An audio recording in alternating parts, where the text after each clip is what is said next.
Hello dear students, welcome to smart knowledge. प्यारे बच्चों, इस वीडियो में हम सैम्पल पेपर डिस्कस करेंगे मिड टर्म 2024-25 क्लास 7th और टाइम रहेगा 2.5 घंटे का। ठीक है, काफ़ी इंपॉर्टेंट सैम्पल पेपर रहने वाला है। क्यों? क्योंकि यहाँ से आपको पता चलने वाला है मिड टर्म का पेपर आपका आएगा कैसे, किस तरह के क्वेश्चंस आपको तैयार करने हैं, कैसे आपको तैयारी करनी है, वो सब कुछ आपको यहाँ से पता चलेगा। सो हम स्टार्ट करते हैं आज की वीडियो। और सबसे पहले जनरल इंस्ट्रक्शंस दी गई हैं। इसमें 2 खंड होंगे। खंड अ में जो है बहुविकल्पी प्रश्न होंगे और खंड ब में वस्तुनिष्ठ व्याकरण के प्रश्न दिए होंगे। प्रत्येक पत्र के दोनों खंडों में प्रश्नों की संख्या 14 है। सभी प्रश्न करने अनिवार्य हैं। ठीक है, तो इसमें हम देखेंगे खंड अ है, इसमें बहुविकल्पी प्रश्न दिए गए हैं। तो निम्नलिखित गद्यांश को आपको ध्यानपूर्वक पढ़ना है। ये कोई भी गद्यांश आ सकता है आपका, कहीं से भी, पिछली क्लास से भी आ सकता है। क्लियर? तो इसका कोई फिक्स ऐसा कुछ नहीं है कि ये कहाँ से आएगा। तो गद्यांश को पढ़ना है। जैसे कि इसमें दिया गया है कि जो है इस तरह 3-4 दिन गुजर गए। दोनों बच्चों की जिज्ञासा दिन दिन बढ़ती जा रही थी। अंडों को देखने के लिए वे अधीर हो उठते थे। उन्होंने अनुमान लगाया कि अब जरूर बच्चे निकल आए होंगे। बच्चों के चारे का सवाल अब उनके सामने आ खड़ा हुआ। तो क्वेश्चन है बच्चों, बच्चे अधीर क्यों थे? तो अंडों को देखने के लिए बच्चे क्या थे? अधीर थे। कौन सा सवाल सब बच्चों के सामने आ खड़ा हुआ? उनके चारे का। कौन सा सवाल था? उनके चारे का। बस 2 ही क्वेश्चन इसमें आपको मिलेंगे। प्रश्न संख्या 2 है, इसमें आपको ध्यानपूर्वक पढ़ना है और प्रश्नों के उत्तर देने हैं। मेहनत अपनी लेख की रेखा, मेहनत से क्या डरना, कल गैरों की खातिर की आज अपनी खातिर करना, अपना दुख भी एक है साथी अपना सुख भी एक, और एक अपनी मंजिल सच की मंजिल अपना रास्ता नेक। तो ये आपको कविता दी गई है, काव्यांश, और इसमें से आपको फिर प्रश्न करने हैं। अपनी लेख की रेखा क्या है? तो मेहनत जो है अपनी लेख की रेखा है। अपना एक क्या क्या है? तो अपना एक जो है वो सुख और दुख अपना है। ठीक है, इसमें भी 2 प्रश्न आपको देखने को मिलेंगे। प्रश्न संख्या 3 व्याकरणिक प्रश्नों के उत्तर देने हैं। इसमें भाववाचक संज्ञा बतानी है। भाववाचक संज्ञा जिसके अंदर भाववाचक संज्ञा कौन सी होती है? जो कि हमें केवल हम उसको फील कर सकते हैं, उसको हम केवल क्या कर सकते हैं, वो अदृश्य होती है, एक वचन होती है। तो ये चीज़ आपको ध्यान रखना है। तो ये क्या हो जाएगा? बुढ़ापा इसमें भाववाचक संज्ञा है। बाकी सारी क्या है? व्यक्तिवाचक संज्ञा है। नेक्स्ट देखिए, व्यक्तिवाचक संज्ञा पहचाननी है। तो इसमें बुढ़ापा, मिठास, ये दोनों भाववाचक हैं। कक्षा जातिवाचक है। शहर क्या है? व्यक्तिवाचक संज्ञा है। नेक्स्ट है अन्य पुरुष सर्वनाम की पहचान करनी है। तो अन्य में कौन हो जाएगा? इसमें वे लोग जो है ये अन्य हो जाएगा। मैं प्रथम पुरुष है, हम लोग प्रथम है, तुम जो है द्वितीय है इसमें। ठीक है, तो ये हो जाएगा वे लोग। उसके बाद मोहन अच्छा लड़का है, वाक्य में विशेषण की पहचान करनी है। तो विशेषण क्या होता है? जो कि संज्ञा सर्वनाम की विशेषता बताता है। तो मोहन अच्छा लड़का है, लड़के की विशेषता अच्छा बता रहा है, तो इसमें अच्छा क्या हो जाएगा? विशेषण हो जाएगा। अब प्रश्न 4 आपको कुछ इस तरह से गद्यांश देखने को मिलेगा। ये जो गद्यांश है, ठीक है, ये आपको आपके जो बुक है उसमें से मिलेगा। जो आपकी बुक है एनसीईआरटी की, वहाँ से आपको मिलेगा। तो इसको आप एक बार अच्छे से बेटा पढ़ लीजिए। वैसे तो आपने चैप्टर पढ़ ही रखा होगा, तो इसको जो है आप पढ़ेंगे तो फिर इसमें से क्वेश्चन कर पाएंगे। उसके बाद देखिए, क्वेश्चन फर्स्ट है, कौन किससे कह रहा है? ठीक है, ये जो आपने पढ़ा है ऊपर, ये सारा इसमें बताना है आपको कि ये कौन किससे बात कर रहा है। तो ये बात कौन कर रहा है? ये पेड़ जो है खंबे को बता रहा है। क्वेश्चन 2 है, जब पेड़ का जन्म हुआ तो उस स्थान पर विशेष रूप से क्या था? तो उस स्थान पर विशेष रूप से क्या था बच्चों? समुद्र था। उसके बाद क्वेश्चन नंबर 3 है, तुम्हें जब यहाँ लाकर खड़ा किया गया, किसे खड़ा करने को कहा गया है? तो यहाँ किसे खड़ा करने को कहा गया है? यहाँ पे आपको ऑप्शन दिए गए हैं, इनमें से छांटना है। खंबे को खड़ा करने की बात कही गई है। प्रश्न 4 है, किसकी नाक ऊंची थी? तो किसकी नाक ऊंची थी? खंबे की जो है वो नाक ऊंची थी। खंबा जो है वो बड़े जो है गर्वित होकर बोल रहा था। प्रश्न यहाँ पर 5 है। तो आपको इस तरह से 4 क्वेश्चन यहाँ पर आपको देखने को मिलेंगे। ठीक है, उसके बाद नेक्स्ट देखिए, आगे आपको प्रश्न संख्या 5 दिया गया है। इसमें आपको काव्यांश मिलेगा। काव्यांश में जो आपके सिलेबस में कविता हैं, उन्हीं कविता में से एक आपको यहाँ पर देखने को मिलेगा। हम पंछी उन्मुक्त गगन के पिंजर बंद ना गा पाएंगे, कनक तिल्लियों से टकराकर पुलकित पंख टूट जाएंगे। हम बहता जल पीने वाले मर जाएंगे, भूखे प्यासे कहीं वली है कटुक निबोरी, कनक कटोरी की मैदा से। तो पक्षी कहाँ रहना चाहते हैं? पक्षी जो है वो खुले आसमान में रहना चाहते हैं, पहला प्रश्न है। दूसरा प्रश्न है, पिंजरे में पक्षी क्या नहीं कर पाते हैं? तो पिंजरे में पक्षी जो है वो गा नहीं पाती हैं। पिंजरे की तीली किससे बनी है? तो पिंजरे की तीली सोने की बनी है।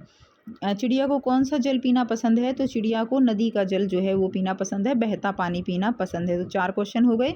ठीक है, अब प्रश्न संख्या 6 जो मिलेगा आपको वो आपको इसी तरह बहुविकल्पी प्रश्न मिलेंगे और आपको आंसर करना है। पापा खो गए पाठ में लेटर बॉक्स को सभी क्या कहकर पुकारते थे? तो क्या कहते थे? लाल ताऊ कह के बुलाते थे। रोहिणी को मुरली वाले का स्वर से किसका स्मरण हुआ आया? खिलौने वाले का स्मरण हुआ आया, जिस तरह से मीठी मीठी आवाज़ में वो जो है खिलौने बेच रहा था। ठीक है, मुरली बजा रहा था, तो उससे खिलौने वाले का स्मरण आया कि वो भी किस तरह मीठी मीठी आवाज़ में खिलौने बेचता था। नेक्स्ट देखिए, तो 2 क्वेश्चन आपको मिलेंगे बेटा। 6 नंबर 6 क्वेश्चन में बहुविकल्पी ही चल रहा है ना अभी तक सारा, तो ये जो है छठा क्वेश्चन आपको ऐसे ही 2 क्वेश्चन मिलेंगे बहुविकल्पी ही। 7वां भी बहुविकल्पी मिलेगा, लेकिन कविताओं में से स्वर्ण श्रृंखला के बंधन में पक्षी क्या भूल गए हैं? तो गति और उड़ान वो भूल गए हैं।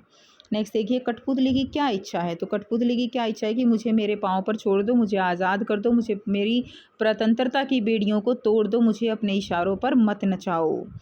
खंड ब है वर्णनात्मक प्रश्न रहेंगे। अब यहाँ पे आपको वर्णन का मतलब क्या होता है कि आपको आंसर खुद से करना है, बहुविकल्पी आंसर आपको एमसीक्यू नहीं मिलेंगे।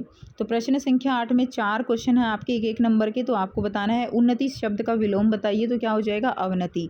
हाथी शब्द का स्त्रीलिंग क्या हो जाएगा? हथीनी। नमक शब्द का भाववाचक बनाना है, तो क्या बन जाएगा? नमकीन। ताज़े फल ले आओ, इसमें विशेषण क्या है? तो इसमें ताज़े जो है वो क्या है? विशेषण है। नेक्स्ट है प्रश्न 9, निम्नलिखित प्रश्नों के उत्तर दीजिए। 4 क्वेश्चन होंगे। मुरली वाला देखने में कैसा था? मुरली वाला जो है देखने में गोरा और पतला था। अपने बहुत ही मीठे स्वरों के साथ कौन गलियों में घूमता था? खिलौने वाला घूमता था। नेक्स्ट है लाल ताऊ का असली नाम क्या है? लाल ताऊ का असली नाम लेटर बॉक्स है। नेक्स्ट है मेरी तबीयत लोहे की है जो मैं बीमार नहीं पड़ता, किसने कहा? तो ऐसा किसने कहा? बिजली के खंबे ने कहा। प्रश्न संख्या 10 है, निम्नलिखित प्रश्नों के उत्तर लिखने हैं। पक्षी किसकी सीमा पाने की इच्छा रखती थी? पक्षी खुले आकाश की सीमा पाने की इच्छा रखती थी। कनक कटोरी किसे कहा गया है? गुलामी को कनक कटोरी कहा गया है। ठीक है, कठपुतली क्या चाहती थी? कठपुतली आज़ाद होना चाहती थी। कठपुतली कविता के रचनाकार कौन है? श्री भवानी प्रसाद मिश्र जो है वो कठपुतली के रचनाकार हैं। तो ये बच्चे आपके 4 क्वेश्चन हो गए। अब करते हैं प्रश्न संख्या 11। इसमें क्या करना है? इसमें आपको 4 प्रश्नों के उत्तर लगभग 30 से 40 शब्दों में देने हैं। तो मिठाई वाले के किन गुणों के कारण बच्चे उसकी तरफ आकर्षित होते थे? तो मिठाई वाले के पास बच्चों को लुभाने वाली स्वादिष्ट मिठाइयाँ जैसे बर्फ़ के गोले, चमकती चूड़ियाँ, रंग बिरंगे खिलौने होते थे। वह बच्चों के साथ हंसी मजाक और दोस्ताना व्यवहार करता था, जो बच्चों को बहुत पसंद आता था। उसकी आवाज़ भी बच्चों को आकर्षित करती थी, जिससे बच्चे उसकी ओर खींचे चले आते थे। नेक्स्ट, मिठाई वाला अलग अलग चीज़ें क्यों बेचा करता था और वह महीनों बाद क्यों आता था? मिठाई वाला अलग अलग चीज़ें इसलिए बेचा करता था ताकि बच्चों की रुचि बनी रहे और उन्हें हर बार नई नई चीज़ें मिलें। वह महीनों के बाद इसलिए आता था क्योंकि वह एक यात्री विक्रेता था और अलग अलग जगह जाकर अपना सामान बेचता था। पेड़ और खंबे की दोस्ती कैसे हुई? पेड़ और खंबे की दोस्ती जब हुई तब खंबे ने देखा कि पेड़ का कोई साथी नहीं है और वह अकेला खड़ा है। पेड़ और खंबे ने एक दूसरे से बात करना शुरू किया, अपनी अपनी समस्याएं और खुशियां साझा की। धीरे धीरे वे घनिष्ठ मित्र बन गए। नेक्स्ट है पापा खो गई पाठ में पेड़ को जाड़ा गर्मी नहीं लगने का क्या कारण है? तो पापा खो गई पाठ में उसको जाड़ा गर्मी क्यों नहीं लगती? क्योंकि पेड़ स्थिर और दृढ़ होता है, उसकी जड़ें जमीन में गहराई तक होती हैं और उसकी शाखाएं ऊपर फैली हुई होती हैं, जिससे वह प्राकृतिक परिवर्तन को सहज रूप से सहन कर पाता है। पापा खो गए पाठ में लाल ताऊ बाकी पात्रों से कैसे भिन्न है? तो पापा खो गए पाठ में लाल ताऊ बाकी पात्रों से भिन्न इसलिए है क्योंकि वह हमेशा अपनी अलग राय रखते हैं, अपने विचारों को खुलकर व्यक्त करते हैं। वे परंपरा और सामाजिक नियमों का पालन नहीं करते, बल्कि अपनी समझ और दृष्टिकोण के अनुसार अपना जीवन जीते हैं। प्रश्न 12 है। अब यहाँ पे आपको 30 से 40 शब्दों में लिखने हैं और यहाँ के जो प्रश्न है वो आपकी कविताओं से होंगे। पक्षी किस में विघन नहीं चाहती हैं? पक्षी अपने घोंसले में विघन नहीं चाहते, वह अपने घर और बच्चों की सुरक्षा चाहते हैं और किसी भी प्रकार की बाधा से मुक्त रहना चाहते हैं।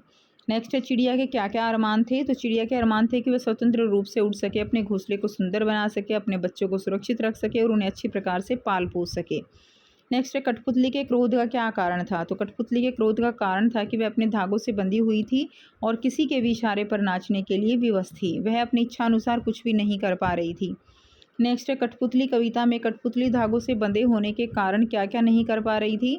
तो कठपुतली कविता में कठपुतली धागों से बंधे होने के कारण स्वतंत्र रूप से चल नहीं पा रही थी, अपनी इच्छा के अनुसार कोई काम नहीं कर पा रही थी, अपने मन की बात व्यक्त नहीं कर पा रही थी और किसी भी दिशा में स्वतंत्र से नहीं घूम रही थी। नेक्स्ट देखिए प्रश्न संख्या 13 है। निम्नलिखित एक विषय पर 80 से 100 शब्दों में अनुच्छेद लिखना है। तो बेटा बहुत ही आसानी से आप लिख सकते हो, आपको लिखवाया भी गया है। आज़ादी का अमृत महोत्सव, विद्यालय का खेल दिवस समारोह या मेरा पसंदीदा त्योहार। तो इनमें से कोई भी एक विषय पर आपको अनुच्छेद लिखना है। इसी तरह एक विषय पर आपको पत्र लिखना है, अवकाश हेतु पत्र लिखना है या अपने छोटे भाई को जन्मदिन पर बधाई देते हुए पत्र लिखना है। ठीक है, सो ये था आपका पेपर। यहाँ से आपको काफ़ी प्रैक्टिस है वो होगी, साथ में पता चलेगा कि कितने मार्क्स के क्वेश्चन आपके आने हैं। सो अगर वीडियो अच्छी लगी तो वीडियो को लाइक कीजिए, शेयर कीजिए। बाकी जो सब्जेक्ट हैं उनके सैम्पल पेपर भी आपको मेरे चैनल पर मिल जाएंगे। मिलते हैं आपसे नेक्स्ट वीडियो में। Till then take care, bye bye.